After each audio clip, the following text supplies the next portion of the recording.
Renee Rapp seemed like she was gonna break out last year between being the best part of the Mean Girls reboot, coming off a solid debut album Snow Angel, and going viral for her lack of media training. It seemed like she was really gonna be the next it girl, but it didn't quite materialize. It's 2025 and her sophomore record Bite Me is out, and I have a few thoughts. You know the drill, I'm gonna talk about the record, its themes, do a track by track review before giving it a final score, so let's go. Who exactly is Renee Rapp?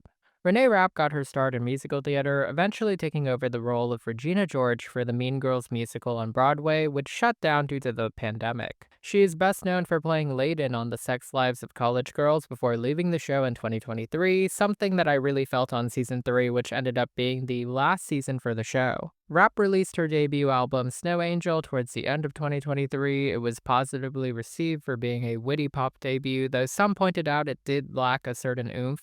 2024 started out with a bang for Rapp, who reprised her role as Regina in the Mean Girls musical film, cited by many, even people who didn't like the movie, to be the best part of that movie. She also performed on SNL, and she made waves for her candid interviews. This year, she started teasing the album sometime in March, joking that she had quit music, only to state that the album was really fueled by this feeling of reckoning, imposter syndrome, citing Jagged Little Pill and Joan Jett as comps for the album. She properly announced Bite Me in May alongside the lead single Leave Me Alone, a throwbacky 2010s pop rock track that really name-dropped her former show with the lines, "I took my sex life with me, now the show ain't fucking." The song unfortunately did not catch on, but it felt like a fun lost little track from an old 2000s movie like Freaky Friday, but also felt way too short to digest at just 2 minutes and 21 seconds. Rapp would follow up with 2 more singles, Mad and Why Is She Still Here, before dropping the album on August 1st to some solid reviews. But what did I think?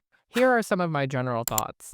Bite Me is a solid 33 minutes of pop. For me, I found myself thinking a little bit of earlier Pink between the R&B and rock adjacent sounds that she mixes in with this early 2000s influence / nostalgia. There's a little bit of disco in there that I felt added some variety to the record. I also really loved how unashamed she was about her identity as a lesbian. When this album does hit you, it does hit you. It's not a bad album. For the most part, I actually did think this was a little bit of a step up from Snow Angel. I really loved Mad, You'd Like That, Wouldn't You, and Sometimes, and I think the team should have really pushed At Least I'm Hot. That deserved to be a single, but the songs overall kind of feel too short, underbaked. They really lack bridges throughout the album, which knocked this down a few pegs for me. Without the common song structures, many of these songs feel unfinished, directionless, Leave Me Alone being the most obvious example. Snow Angel was a more cohesive album. This felt more like a mixtape where the track listing really just goes up and down like a roller coaster without a real narrative edge to it. Likewise, I felt like the lyrics also lacked a certain weight, opting for a more conversational tone with an occasional biting line in there. I really wish she had gone for a more Sabrina Carpenter-esque route where her larger-than-life personality would bleed into the verses instead of just being more been there, done that. Rapp's voice is undeniable. It really does carry the material. I felt like her range, even on slower tracks, was really good, but the production overall was a letdown. At times, the production does not match the chaotic, funny energy that she herself has in real life. I hate to invoke comparisons, but it made me think about her fellow sapphic, anti-media training contemporary Chappell Roan. Chappell has these songs that manage to showcase who she was on every level. Dan Nigro's production really brings out mania and melancholy, and of course, Chappell's own writing skills at showcasing universal emotions came together to make her moment happen. Rapp on Bite Me occasionally feels anonymous, never quite gelling together a solid, coherent identity. Is she the scorned lover, the unhinged, unbroken heroine, or is she just there? One track where she does manage to pull it together and then fumbles right at the finish line is Kiss It, which really needed a more explosive final chorus where she belts and gives us a few runs. My key takeaway is that she really needs to branch out and consider finding new writers who can help her carry over that real-life spark that she has to her music. She has some talented writers in there and producers like Omar Freddy, Julian Bonetta, Carter Lang, and even her girlfriend Toa Bird pitches in, but there's just too many cooks in there and no one really knows how to distill her personality well. But for me, these gripes are really just in the details. I think as a pop record, it's actually a smooth and fun listen, but as a fan and someone who does want to see her break out and get to the next level, it's frustrating seeing her flirt with greatness on this. With the right album, I really do think she could cement herself as a main pop girl or a presence. Which takes us to the track by track. Leave Me Alone really kicks things off with a bang. She sets up the tone for this album with some strong, witty lines before going into a chorus that reminded me a little bit of Get the Party Started by Pink. The rock splash sound to it makes it feel fresh and nostalgic. There's a few ad-libs in there, like the Cannonball and Tick It Off repetition that adds character, but I was disappointed at how abruptly this ended. It should have had at least one chorus or switch up towards the end. Mad's another cool groovy track, which I felt was actually more complete than the rest of the other tracks. Sonically, there's a really cool moment where she builds up the chorus to something that's very arena ready. This one's about a relationship that's fallen apart, but you do get her sense of annoyance through the voice and the breathy delivery in the chorus. The bridge, despite being really short, actually does a great job of making that last chorus feel punchy, and the outro adds personality. Why Is She Still Here addresses a very messy situationship where her hidden lover makes her beg for scraps, where she knows that this whole love affair is a secret. It's a very interesting and layered track about guilt, cheating, and shame. Supposedly, this is about how her and Toa had cheated on their partners before getting together. I don't know how true that is, that's just some fans' analysis, which made me think of this one as a more interesting and personal track, a little effective confessional with a jazzy vibe. Sometimes feels like the sequel to this track from the other perspective with a piano bass that allows her to relay her frustration at being the other woman. I felt like this was actually one of the stronger lyrical tracks in terms of putting together a story where we get detail and emotion. The light delivery of the bridge adds some vulnerability as well as technicality to the work. The final chorus really just needed a little bit more oomph, but I think the added drums do work.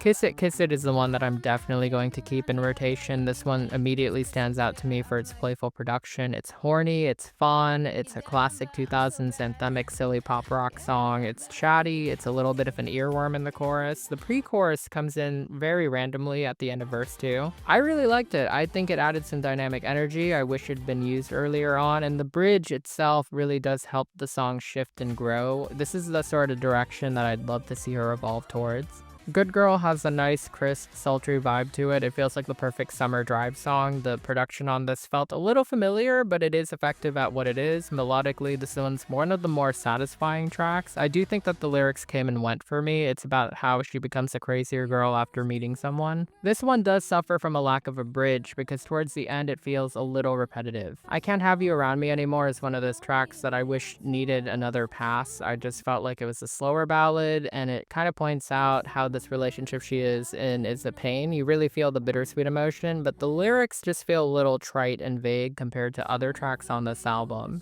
Shy oddly reminded me of Slow Burn by Casey Musgraves, one of my favorite songs of all time, so I'm a little biased here. In the chord progressions, particularly towards the bridge, I felt like this one was one of the more fleshed out tracks. There's like actual structure to it. There's a little bit of country splash on this, but it's never campy or overwhelming. The bridge has this fun chanty sound to it that adds a lot to the song.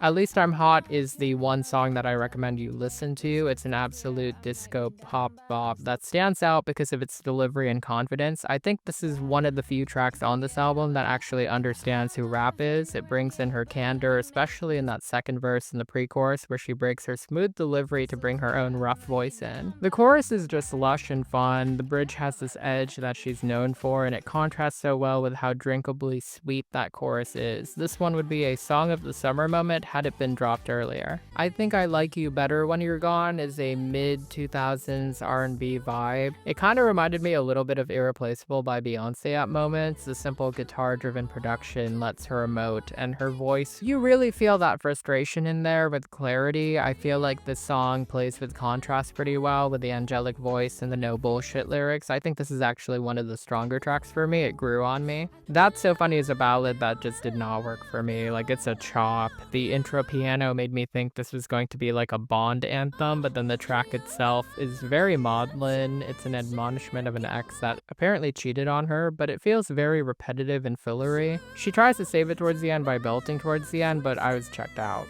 You'd Like That, Wouldn't You is a wonderful closing track. I thought that it reminded me quite a bit of early Avril Lavigne, like her sort of rock vibes, like Let Go, but with Rapp's attitude. The chorus is pin sharp, something that you imagine would play very well at a rock concert. I really love the second verse. There's a moment where she breaks the fourth wall, joking that she'd never ever cheat again. I liked it. It's a good messy recap of some of the album's overarching ideas about infidelity, moving on, and ultimately her being candid, which I wish she was a little bit more on this record. Overall, I think that Bite Me is a decent, solid pop rock throwback record with some would-be hits in there and a few clunkers along the way. I think Rap still deserves better, though. I think something that was more focused and narratively charged would have made this way more interesting. Still, I would probably give it a solid 6.3 out of 10, and a light recommend for anyone who's kind of looking for that sound. And that's a wrap.